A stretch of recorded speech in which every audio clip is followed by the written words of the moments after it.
Marcos, unang kabanata. Ito ang magandang balita tungkol kay Jesucristong anak ng Diyos. Nagsimula ito nung matupad ang isinulat ni Propeta Isaias. Narito ang sugo ko na aking ipadadalang mauna sa iyo. Iahanda niya ang iyong daranan. Ito ang sabi ng isang sumisigaw sa ilang. Ihanda ninyo ang daraanan ng Panginoon.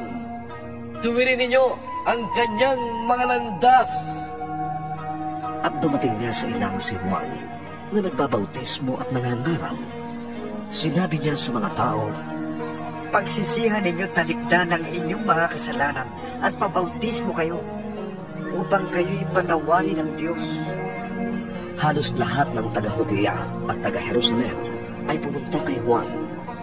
Ipinahayag nila ang kanilang mga kasalanan at sila'y binautismohan niya sa Ilog Jordan. Ang damit ni Juan ay yari sa balahibo ng kamelyo. Balat naman ng hayop ang kanyang pinakasinturon sa baywang. At ang pagkain niya ay palang at pulot-pukyutan. Ito ang ipinapahayag niya sa mga tao. Ang darating na kasunod ko ay higit na makapangyarihan kaysa sa akin. Hindi ako karapat-dapat kahit magkanas man lamang ng tali ng kanyang sandalyas. Pinabautismuhan ko kayo sa tubig, ngunit babautismuhan niya kayo sa Espiritu Santo. Sa panahon din yun, dumating si Jesus mula sa Nazaret sa Galilea at siya'y binautismuhan ni Juan sa Ilog Jordan. Pagkaahong ni Jesus sa tubig, nakita niyang nabuksan ang kalangitan at bumababa sa kanya ang Espiritu na tulad ng isang kalapati. Narinig mula sa langit ang isang tinig na nagsasabi ng ganito, Ikaw ang minamahal kong anak. Lubos kitang kinalulugdan. Pagkatapos, si Jesus ay agad pinapunta ng Espiritu sa ilang. Nanatili siya roon ng 40 araw at dooy tinukso siya ni Satanas. May ilap na hayop ang kasama niya roon, subalit pinaglingkuran siya ng mga anghel. Nang nakabilanggo na si Juan, si Jesus ay nagpunta sa Galilea at ipinangaral doon ang magandang balitang mula sa Diyos. Sinabi niya, dumating na ang takdang panahon. Malapit nang maghari ang Diyos. Dahil dito, pagsisihan ninyo talikdan ang inyong mga kasalanan at maniwala kayo sa magandang balitang ito. Habang naglalakad si Jesus sa tabi ng lawa ng Galilea, may nakita siyang 2 mangingistang naghahagis ng lambat. Sila'y ang magkapatid na Simon at Andres. Sinabi ni Jesus sa kanila, sumunod kayo sa akin, at kayo'y gagawin kong mangingisda ng tao. Pagkasabi niya nito'y iniwan ng magkapatid ang kanilang lambat at sumunod sa kanya. Nagpatuloy siya ng paglalakad, at sa di kalayuan ay nakita niya ang magkapatid na Santiago at Juan, mga anak ni Zebedeo. Sila'y nasa kanilang bangka at nag-aayos ng mga lambat. Tinawag din agad sila ni Jesus, at sila na may sumunod sa kanya. Iniwan nila sa bangka ang kanilang ama na kasama ng kanilang mga taong upahan. Nagpunta si Jesus sa Capernaum, at nang sumunod na araw ng pamamahinga, ay pumasok agad si Jesus sa sinagoga at nagturo. Nabangha ang mga tao sapagkat nagtuturo siya ng may kapangyarihan, hindi tulad ng mga tagapagturo ng kautusan. Bigla namang pumasok sa sinagoga ang isang lalaking sinasaliba ng masamang espiritu. Siya'y sumigaw, Anong pakialam mo sa amin, Jesus na taga Nazaret? Naparito ka ba upang kami buksain? Kilala kita. Ikaw ang banal na mula sa Diyos. Ngunit iniutos ni Jesus sa masamang espiritu, Tumahimik ka. Lumabas ka sa kanya. Pinangisay ng masamang espiritu ang lalaki, at pagkatapos ay lumabas na sumisigaw. Nang gilalas ang lahat, kaya't sila'y nagtanungan. Ano ito? Bagong katuruan at makapangyarihan pa. Nautusan niya pati ang masasamang spirito at sumusunod naman ang mga ito sa kanya. Mabilis na kumalat sa buong Galilea ang balita tungkol kay Jesus. Mula sa sinagoga, nagtuloy agad sila sa bahay ni Simon at Andres kasama sina Santiago at Juan. Nakaratay noon ang biyena ni Simon dahil sa lagnat, at ito'y ipinaalam nila agad kay Jesus. Kaya't nilapitan ni Jesus ang babae, hinawakan sa kamay at ibinangon. Noon di nawala na ang lagnat ng babae at naglingkod siya sa kanila. Pagkalubog ng araw, dinala kay Jesus ang lahat ng may sakit at ang mga sinasaniba ng demonyo. Halos lahat ng tao sa bayan ay nagkatipon sa harap ng bahay at kanyang pinagaling ang maraming may sakit, anuman ang kanilang karamdaman. Pinagaling din ni Jesus pati ang mga sinasaniba ng demonyo. Hindi niya hinayaang magsalita ang mga demonyo sapagkat alam nila kung sino siya. Madaling araw pa'y bumangon na si Jesus at nagtungo sa isang ilang na buok upang manalangin. Hinanap siya ni Simon at ng mga kasama nito, at nang siya'y matagpuan, sinabi nila, Hinahanap po kayo ng lahat. ngunit sinabi niya sa kanila, Kailangang pumunta rin tayo sa mga kalapit bayan upang makapangaral ako roon. Ito ang dahilan ng pagparito ko.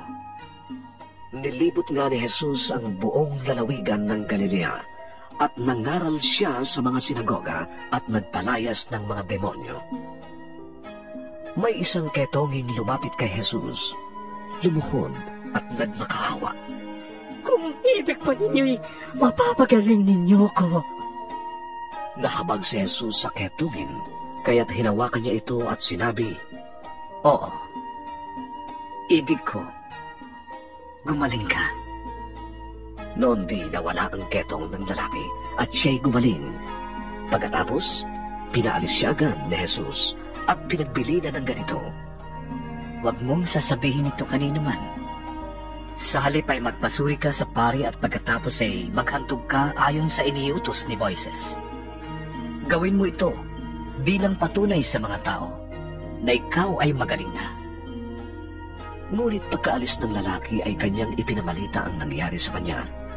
Dahil dito, hindi na hayagang makapasok ng bayan si Jesus. Nanatili na lamang siya sa labas ng bayan. Doon siya pinupuntahan ng mga tao buhat sa iba't ibang dako. Ikalawang kabanata. Pagkalipas ng ilang araw, bumalik si Jesus sa Capernaum at kumalat ang balitang siya'y nasa bahay. Nagkatipon doon ang napakaraming tao, kaya't wala na silang matayuan kahit sa labas ng pintuan. Habang nangangaral si Jesus, may dumating na 4 na taong may dalang isang paralitiko. Hindi nila mailapit ang paralitiko kay Jesus dahil sa dami ng tao, kaya't binakbak nila ang bubong sa tapat niya at ibinaba ang paralitikong nakaratay sa higaan. Nang makita ni Jesus kung gaano kalaki ang kanilang pananalig sa kanya, sinabi niya sa paralitiko, Anak, pinapatawad na ang mga kasalanan mo. May nakaupo roong ilang tagapagturo ng kautusan na nag-isip ng ganito. Bakit siya nagsasarita ng ganoon? Kalapastanganan sa Diyos yun. Hindi ba't ang Diyos lamang ang makapagpapatawad ng kasalanan? Alam ni Jesus ang kanilang iniisip, kaya't sinabi niya agad, Bakit kayo nag-iisip ng ganyan? Alin ba ang mas madali? Ang sabihin sa paralitiko, pinapatawad ng mga kasalanan mo? O ang sabihin sa kanya, tumindig ka, dalhin mo ang iyong higaan at lumakad ka na? Patutunayan ko sa inyo na dito sa lupa, ang anak ng tao ay may kapangyarihang magpatawad ng mga kasalanan. at sinabi niya sa paralitiko, Tumindig ka, dalhin mo ang iyong higaan, at umuwi ka na. Tumindig nga ang paralitiko. Kaagad niyang binuhat ang kanyang higaan at umalis. Ang lahat ng naroroon ay pawang nang gilalas at nagpuri sa Diyos. Sinabi nila, Ngayon lamang kami nakakita ng ganito. Nagbalik si Jesus sa baybayin ng lawa ng Galilea. Nilapitan siya doon ng napakaraming tao at sila'y kanyang tinuruan. Pagkatapos, nagpatuloy si Jesus sa kanyang paglalakad at nakita niyang nakaupo sa paninila ng buwis si Levi na anak ni Alfeo. Sinabi sa kanya ni Jesus, Sumunod ka sa akin. Tumindig naman si Levi at sumunod sa kanya. Nang si Jesus at ang kanyang mga alagad ay kumakain sa bahay ni Levi, kasalo nila ang mga maniningil ng buwis at mga makasalanang sumunod sa kanya. Nang makita ito ng ilang tagapagturo ng kautusan na kabilang sa pangkat ng mga Pariseo, tinanong nila ang kanyang mga alagad. Bakit siya sumasalo sa mga maniningil ng buwis at sa mga makasalanan? Narinig ito ni Jesus, kaya't siya ang sumagot. Hindi nangangailangan ng doktor ang walang sakit, kundi ang may sakit. Naparito ako upang tawagin ang mga makasalanan, hindi ang mga banal. Minsan, nag-aayuno ang mga alagad ni Juan na tagapagbautismo at ang mga Pariseo. May lumapit kay Jesus at nagtanong, Bakit po hindi nag-aayuno ang inyong mga alagad? Samantalang ang mga alagad ni Juan na tagapagbautismo at ng mga Pariseo ay nag-aayuno.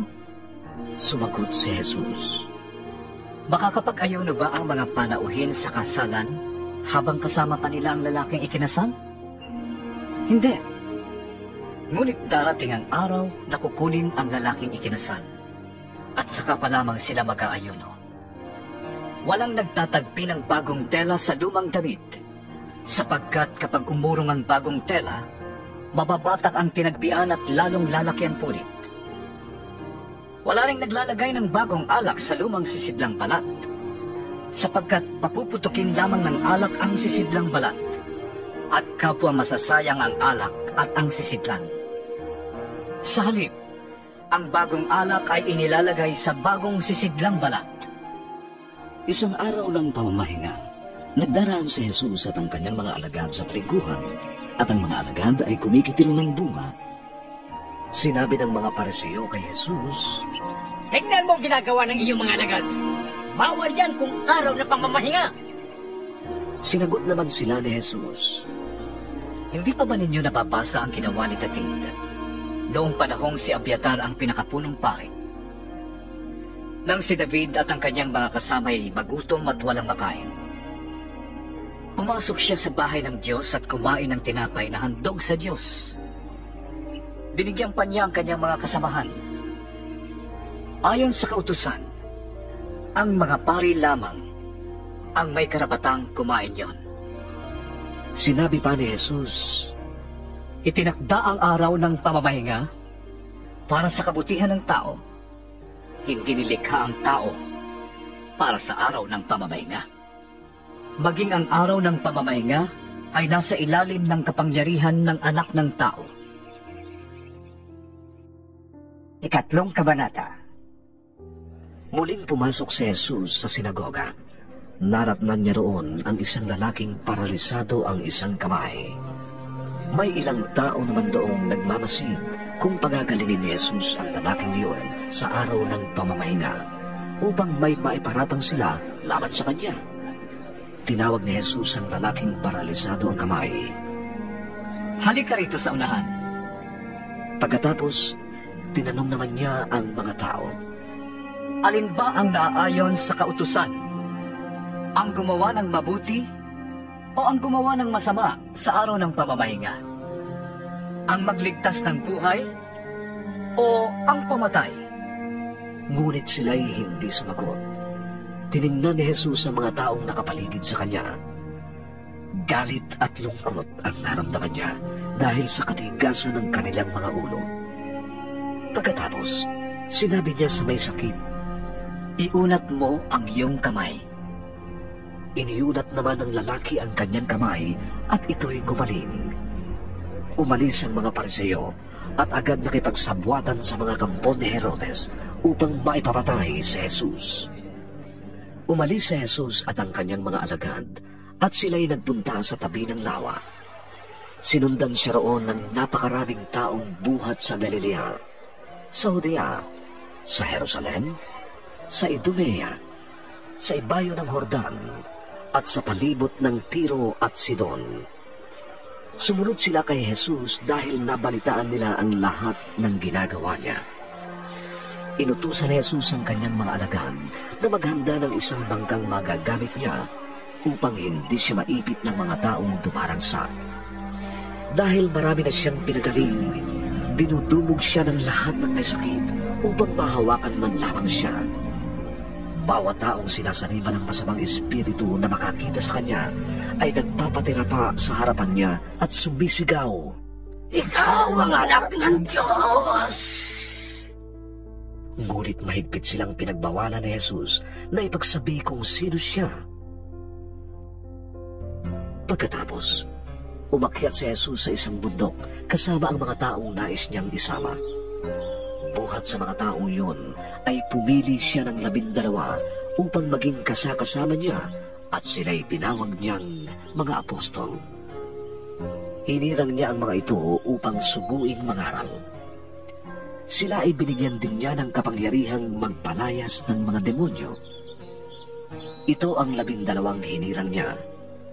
Si Simon, na tinawag niyang Pedro, si Santiago at si Juan, na mga anak ni Zebedeo. Sila'y tinawag din niyang Boanerges, na ang ibig sabihin ay mga anak ng kulog. Sina Andres, Felipe, Bartolome, Mateo, Tomas, Santiago na anak ni Alfeo, si Tadeo, si Simon na makabayan, at si Judas Iscariote na siyang nagkanulo sa kanya. Pag-uwi ni Jesus, muling nagkatipon doon ang napakaraming tao, kaya't wala na silang panahon para makakain.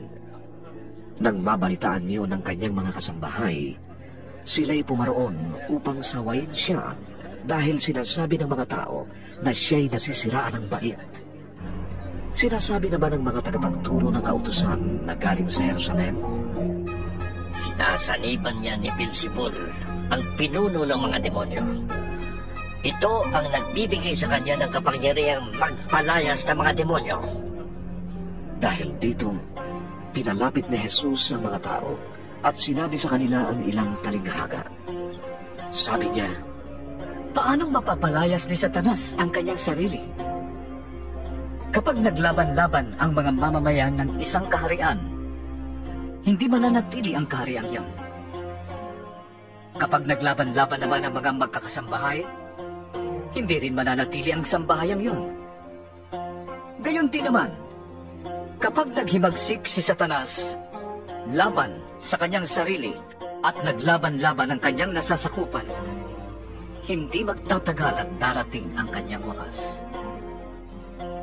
Hindi maaaring pasukin at pagnakawan ang bahay ng isang taong malakas, malibang gapusin mo na siya. Kapag siya'y nakagapos na, saka pa lamang malolooban ang kanyang bahay.